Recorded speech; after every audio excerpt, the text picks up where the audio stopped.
terapeutas, os médiums mesmo, pô, a gente vê diversos, às vezes um pai de santo, alguma pessoa que desenvolve um negócio, por exemplo, quando a gente fala sobre Kriyoga também, os mestres lá, eles às vezes desenvolvem uma patologia que veio do coletivo, né?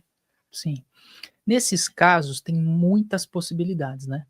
Pode ser que ele puxou alguma coisa do coletivo, mas aí, na minha opinião, acaba sendo mais um descuido no sentido de não separar aquilo que é do mestre e aquilo que é do resto, né? Isso é um cuidado que eu tenho muito, pelo menos comigo, de separar o que é meu e o que é dos outros. Então, eu sempre falo isso para as pessoas, eu não sou seu salvador, eu não tô aqui para salvar a tua vida, quem vai salvar a tua vida é você. Tô aqui para te ajudar a salvar a tua vida, não sou eu que vou fazer, é você, né? Então, eu sempre falo, eu tiro da inércia, esse é o meu papel. Então, eu não me envolvo, de fato, com o problema da pessoa. Isso talvez seja o ponto mais difícil para quem é um terapeuta, ou para quem trabalha até com a área de saúde, né, médicos e tudo mais em geral. Mas ter essa separação de que o problema do outro é do outro é muito importante. A gente ter essa sensibilidade, porque muita gente não percebe isso, por exemplo. Se chega um paciente para mim, eu me comovo com o problema dele, ok, né, essa conexão às vezes acontece e tal, mas eu também preciso respeitar o problema dele, porque se ele tá tendo aquele problema, tem um porquê, não é? Então, se eu resolver o problema dele, o que que ele aprendeu com isso? Nada. Eu vou tirar dele o mérito, eu vou tirar dele a evolução que era dele, entende? E ok, muitas vezes uma ajuda precisa acontecer, beleza, esse é o papel do terapeuta, ajudar a tirar da inércia, mas a cura sempre vai ter esse movimento da própria pessoa, né? Então eu sempre separei muito essas coisas, o que é meu e o que é do outro. E o problema do outro não é o meu problema, não é? Então por isso que eu tomo muito esse cuidado. Outra possibilidade dessas questões dos grandes gurus e mestres espirituais, e aqui não me colocando nesse papel de forma nenhuma, porque eu evito isso ao máximo, eles desenvolvem isso muito por questões kármicas de resgates, e eles têm consciência disso. Por exemplo, o Chico. Chico teve o problema no olho, é óbvio que ele ia conseguir tratar isso. Ele estava na mesma época, Fritz estava vivo, estava, né, trabalhando com o Arigó na época, então acho que teve até uma conversa do Arigó do Fritz, de fato, com o Chico, e falou: se você quiser, eu resolvo isso pra você, você sabe. E o Chico negou. Ele falou: não, não quero, porque é um resgate que eu tenho que fazer, e se você curar, eu vou ter que voltar aqui de novo. Então, assim, eles sabem, O muitos próprio Arigó casos. também tinha a saúde O meio próprio Arigó, sim. zoada, né, cara? Então, assim, eles sabem o que tá acontecendo com eles, né? Esses grandes, claro. As pessoas têm uma questão ostensiva, uma missão muito grande. Eles sempre sabem o que estão E o passando. Chico, vamos falar, né? Com tudo aquilo, viveu bastante, né? Eu acho que se não fosse aquele gradiente de energia que estava nele, ele tinha vivido nem metade daquilo, Sim, Divaldo, então, né? pô. Quantos eles, Divaldo desencanou com 97, né? 7, acho que, não Ou sei. 8. Por aí. E teve um 90 e infarto, e muitos. teve um monte de coisa de saúde, né? Então, e você acha que ele não tem amparo, que ele não... Ele tem muito, Os ele caras sabe, seguram, né? muito. Mas, de novo, esses espíritos, eles sabem que eles precisam passar por isso, por algum resgate que eles estão fazendo, e eles já aproveitam essa encarnação, onde eles têm um grau de consciência e de entendimento tão amplo, que se eles deixarem essa oportunidade passar, talvez numa próxima vai ser muito mais difícil, entende? Então eles já aproveitam isso. E eu vejo também que os terapeutas, as pessoas que trabalham também com mesa, com o seu caso e tal, tem que ter uma energia de troca, porque a energia de troca também te fortalece. Você não fica também esgotado, né? Porque assim, a pessoa está colocando, você tá colocando, olha, tem um aspecto caritativo em todo lugar. Na Umbanda é puramente caritativo, então, lógico, tem que ter uma doação muito extrema. Muitas vezes numa cirurgia espiritual, você vê que dependendo do médium, ele fica desgastado muito facilmente, né? Mas é aquela coisa, lá e cá, né? Quando tem uma energia de troca, pelo menos equaliza isso, né? Você Sim, sente dessa forma? sinto total. Tudo é troca. Acho que nada é de graça. A caridade também não é de graça. Porque a gente acaba recebendo, entende? Quem faz caridade sabe o que eu tô falando. A gente recebe muito, É verdade. né? Então nada é de graça, assim. Tudo acaba tendo uma troca. E não é nem que é necessário, eu acho que é natural. E hoje em dia eu vejo que os espiritualistas lidam muito melhor, até falando da energia de troca, especificamente com a energia do dinheiro. Ah, sim. No século XX, houve uma demonização, né? Uhum. Por exemplo, o Henrique, mas você Cobra, né? cobra para atender uma pessoa, mas assim, O terapeuta é um profissional Claro. e o espiritualista é o espiritualista, mas ele também vive. Então, Chico também era uma pessoa que gerou dinheiro, seus livros geraram muito. Como ele canalizou isso foi algo muito próprio, mas cada um. É. Se ele tivesse sido um pouquinho mais voltado para si, eu tenho certeza que a evolução espiritual dele não ia estar prejudicada. Ele escolheu, Sim. entendeu? Então eu acho que é legal a gente colocar nesse ponto, né? E perdão é algo que a gente vê muito nisso, né? Assim, a gente vai entrar num assunto que eu acho que mexe com as pessoas. O perdão é algo muito. Uma ideia bonita que foi colocada dentro dos moldes cristãos, vamos dizer assim, de uma nova era. Mas realmente, o que você enxerga sobre. Espiritualmente, sobre essa questão do perdão num processo, sabe? Existe principalmente o auto-perdão, ele é muito importante. A gente soltar a carga, né, que a gente acaba absorvendo. Isso eu falo sempre, em todo lugar que eu vou, eu bato nessa tecla, que perdão é justamente para quem não merece, né, que a gente precisa perdoar. E o perdão sempre diz mais respeito a mim do que a pessoa que me gerou algum mal, né. Então eu sempre gosto de deixar isso claro. Isso ajuda muito a gente ter uma visão,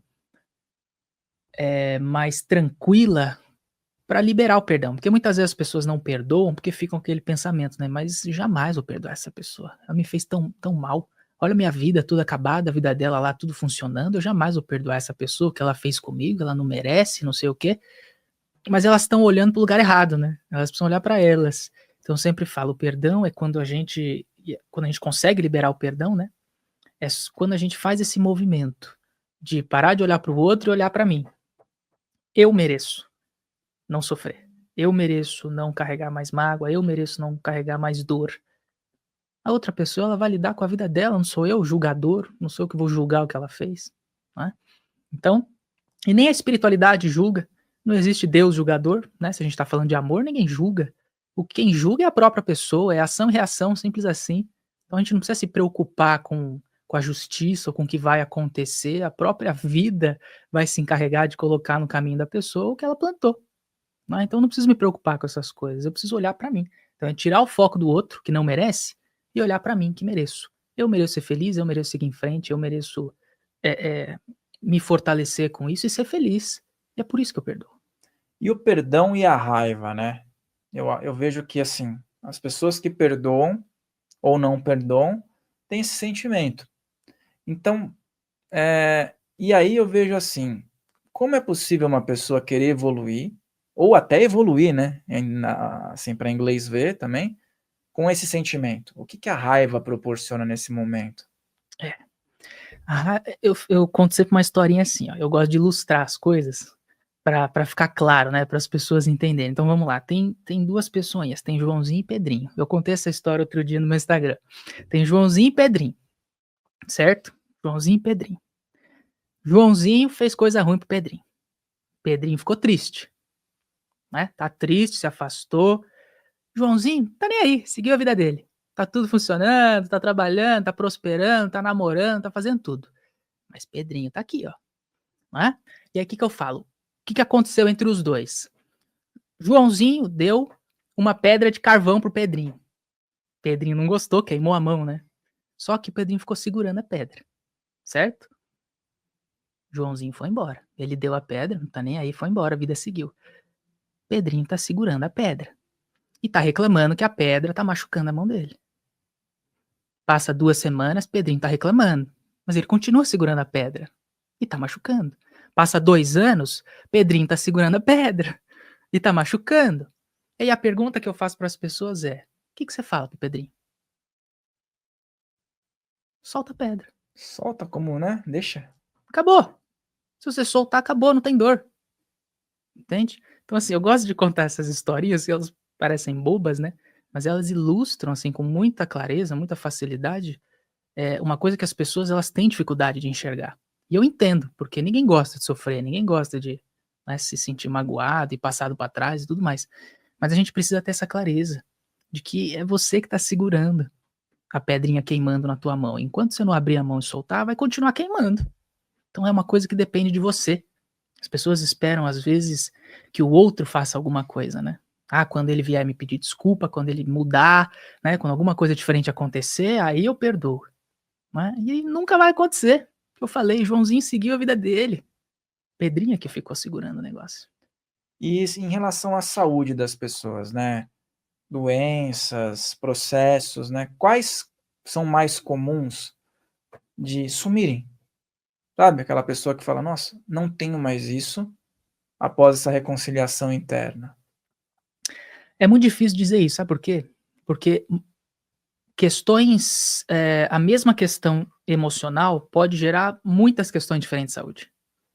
Muitas questões. Então, por exemplo, a questão do perdão, de ficar segurando coisa, o que que pode somatizar? Pode somatizar problema de coração, pode somatizar problema de pele, fibromialgia, tem muitas coisas assim, né, são muitas as possibilidades. Porque essa justamente isso que eu falei, uma mesma questão emocional, ela pode se desenvolver em várias linhas de doenças diferentes, né, não é assim a falta do perdão é só referente a um ponto, né. Então tem várias questões de doença que podem estar atreladas a uma questão de perdão, por isso que a gente sempre analisa caso a caso, a gente nunca generaliza, né, muito as coisas. Mas alguns exemplos seriam esses que eu dei. Essa questão da psicossomática, ela ela tem ganhado um espaço que antes não era dado, né. Tem. Porque assim, ué, se chega num médico, ele fala: "Não tem diagnóstico, é psicossomático", mas aí entra num campo gigantesco, né. E aí muitas vezes alguém chega e fala: "Não, isso é pseudociência o que você faz". Mas se resolve, é bom que tenha, não é? Uhum. Exatamente.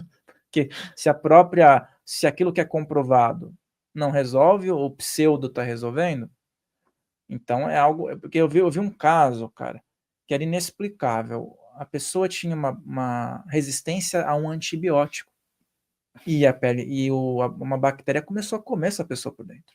Começou a comer. Ele não passava para outras pessoas, mas ele estava sendo devorado por dentro. E aí, houve uma tentativa fora do aspecto normal, que a gente vê aí do científico e tal, largaram o cara em jejum lá.